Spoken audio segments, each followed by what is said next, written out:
Yellow rain fever. Dear survivor, if you're reading this, I'm probably dead. It's for the best. You see, about 4 or 5 days ago, a storm rolled in. Now, this in and of itself isn't anything strange. The clouds and the rain, though, they had a yellow tint to them. It smelled weird and tasted funny, too. None of us could really nail down what it tasted like, and all we knew is that it was some sort of chemical or other. Now, the important thing to know is that we're a small Hoosier farming community, maybe 1,500 or so people. So unless some radical has a grudge against corn and soybeans, I doubt this was a terrorist attack.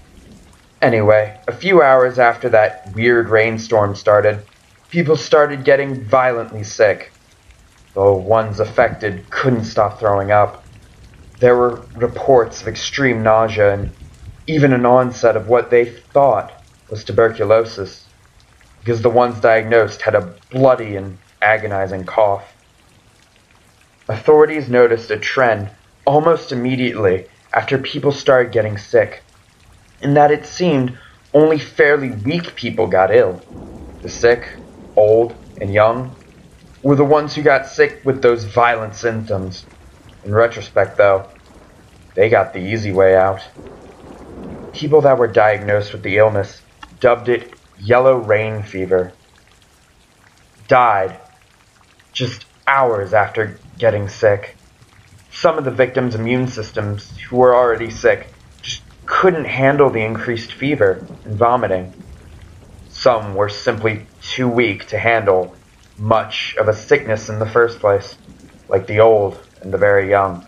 And some actually died of blood loss due to the consumption like cough. But they all died shortly after getting ill. When people were nearing death, they started hallucinating, or what we thought were hallucinations at the time. They saw these dark, shadowy, humanoid figures with glowing yellow eyes, lurking in dark corners or just inside unlit rooms. There were only 3 or 4 accounts of these figures, due to the fact that almost no one could speak in their final moments of the sickness. It was enough, though. People with the same disease, sharing the same hallucinations. It made almost everyone extremely paranoid. As common or shared hallucinations, they reasoned, meant a type of drug or chemical. After the reports came in of these shared hallucinations, the most paranoid of our population started barricading themselves in their homes. Said they were going to wait out the storm, literally and figuratively.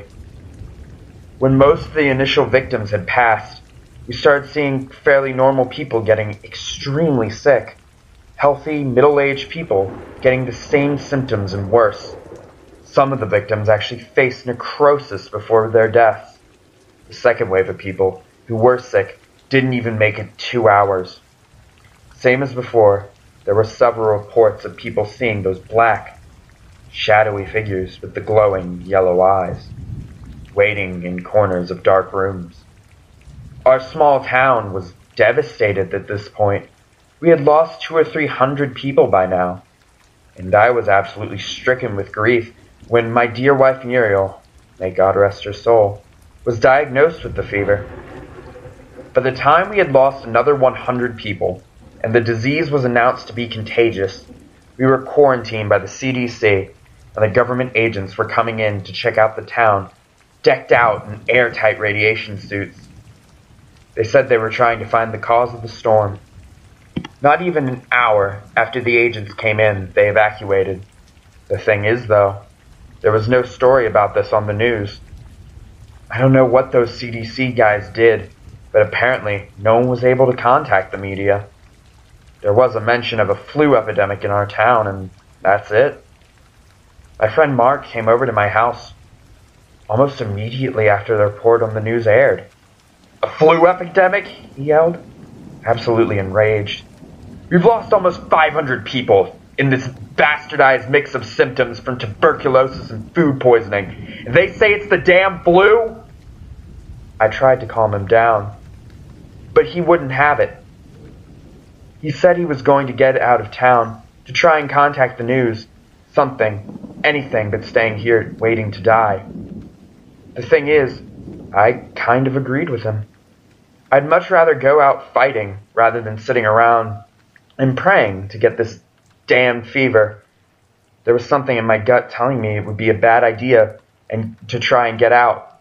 I told Mark that if I was going to stay here for the time being, he said fine. That if I wanted to die here as a passive waste, that was my decision. So Mark left in his truck to try and escape the quarantine. It was the last time I saw him alive. Things got progressively worse from there. First, the disease spread. There were reports of another 500 people infected. Of course, national news was worthless, but Channel 6, the local news, was running a fever watch. That's how I got most of my information. After the next wave of reported infections, symptoms got worse again. Pre-death necrosis was a symptom of almost everyone with the disease at that point. Not just an unlucky few. Victims also getting extremely paranoid as their illness progressed. Almost all of them were scared of the same thing, of the dark, shadowy figures with their yellow eyes creeping in the dark areas. Our whole town was in hysterics. People had boarded up their homes early, were envied. Looting and arson was widespread. Our town was a chaotic symphony of anarchy. As the disease spread, nearly 700 people had succumbed to the fever. There were some really minor details that unnerved the living hell out of me. Like how the infected started saying the figures were getting closer, not lurking in just pitch black areas anymore. I was mortified when Muriel, who only had a slightly wet cough and a light temperature up until that point, started screaming about the dark figures lurking in the corners. When the local news reported our population was nearing 800, after only 9 hours after the first yellowish storm cloud rolled in, I locked myself where I am now, in our cellar. Muriel's already gone. Those damn shadow men got her. They ripped her throat out. Those news stories were bullshit and I know it. It was just these fucking creatures that lurk in the dark that killed everyone. I know, because I've seen what they can do firsthand. Muriel's lying upstairs in a puddle of her own blood because of those figures. They're watching me now, with those hungry and greedy yellow eyes. They want me. I can see the dark desires, the urge to feed in their eyes where they stare at me. They're sitting in the corners, where the light doesn't reach, waiting for me to make one wrong move, to turn my back or fall asleep. Well, I'll be damned if I get eaten by some godforsaken monster. They think they have me. I can hear them now. Rejoice whispers. They've seen my bloody cough. The beast whispers are deafening now. They know I'm growing weaker. What they don't know, however, is that I've taken a lesson from Mark. I still have the power of choice. Do I want to go out in defiance, or sitting waiting for the inevitable? I have to remember to pray to my dad, thanking him for leaving me this revolver. They're getting closer. I have a few minutes at the most. They're getting closer. At least I get to end this now, how I want it to end. Not how they want it to. Subject. Forward all. Addendum. Situation Report 37B. To all. From the administrator page. Message. Hello, ladies and gentlemen. I'd first like to wish you a Merry Christmas. Now, as you can see from the attached document, Project Iron Rain was a massive success. Only 10 hours after the weapon was activated, our city of choice was almost completely eradicated, with initial reports saying that 95% of the population died due to the disease, 4% are clinically insane, and 1% have committed suicide, as you can see from the document above. Yes, I know, there are ethical issues involving in this. Why test Iron Rain on our own citizens? First off, the equipment involved to actually produce the deadly toxins from seemingly thin air are not carried around or smuggled easy. And it takes weeks of preparation. We simply don't have the resources to smuggle this project into an enemy country and keep the thing hidden. The way I figure the situation, the president agrees with me on this one, is that if we can blame this incident on a terrorist attack, we'll have the backing of the public to invade whoever we decide to blame. Well, see you all on Monday, and have a nice weekend. Sincerely, Paul Page, Administrator of the Central Intelligence Agency.